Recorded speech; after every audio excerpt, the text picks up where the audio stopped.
find descendants of the Israelites, but may not necessarily be from the 10 tribes, but will also play a role. And it shouldn't be overlooked. It's a very serious scenario, is in Africa. Africa has perhaps hundreds of millions of people with this identity right now of being from the people of Israel. Does that mean they were from the 10 tribes? Likely not. We were taught by the historians and within our own traditions that when the Romans conquered Judea, a few hundred years after that the tribes of Israel went into exile, perhaps millions of Judeans were sold into slavery, into Africa, into Rome, deep into Africa. And if you look now, you're seeing people who are most likely the descendants of those slaves who kept true. I like to bring up a few specific examples because they're going to be game changers. One of them wrote letters to Israel when it became a state. And they said, we're Israelites out in Africa. Everyone laughed at them and they said, African Israelites, these people are just trying to jump on the first world country bandwagon. They're living in a third world country. They got nothing. We're coming to Israel. We got innovation, technology. So they're trying to get on this train because there's such a thing called the right of return. All descendants of the Jewish people from around the world are able to move to Israel. So they said we are also.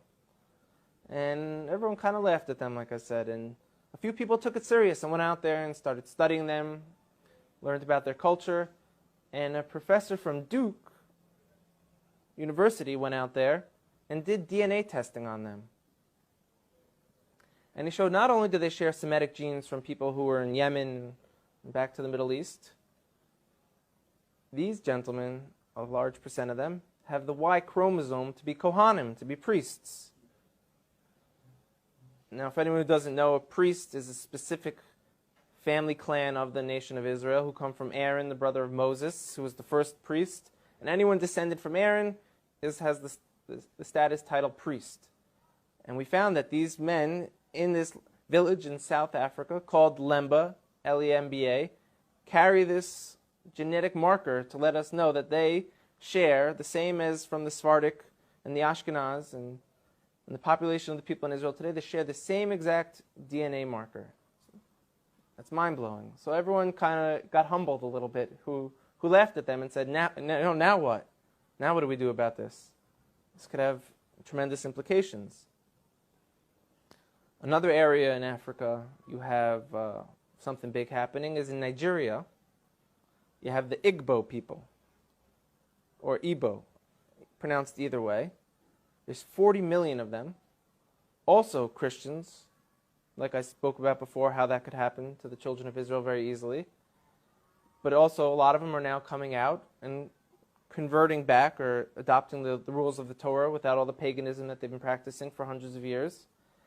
There's been books written about it from scholars in Nigeria, from scholars from the Jewish people. And where it gets interesting is, in America, there was a slave trade. And a lot of the slaves, a very high percentage of them, came from Western Nigerian ports. And in America today, you see a very large movement of African Americans who say that they're the real chosen people, that they're the children of Israel, they're the Judeans. So what are they just trying to create an identity for themselves because they were slaves, or is there really something here? And the answer is, most likely there is something there. And most likely, maybe that they were the original Israelites, and maybe that the Jewish people today who are white, Caucasian people came in a little bit later on. We know that some of the greatest sages of the transmission of the Torah were converts from Rome. You have a man named Onkelos who wrote a commentary on the Torah, unprecedented, that we still learn today. He was a convert. Some of the largest pillars on the transmission today were Roman converts. So here we are, we're Caucasian Jewish people. And now you have people in Africa saying that they're the real people of Israel. It can't be ruled out at all. We know they were sold into slavery. We know now that they're fulfilling prophecies.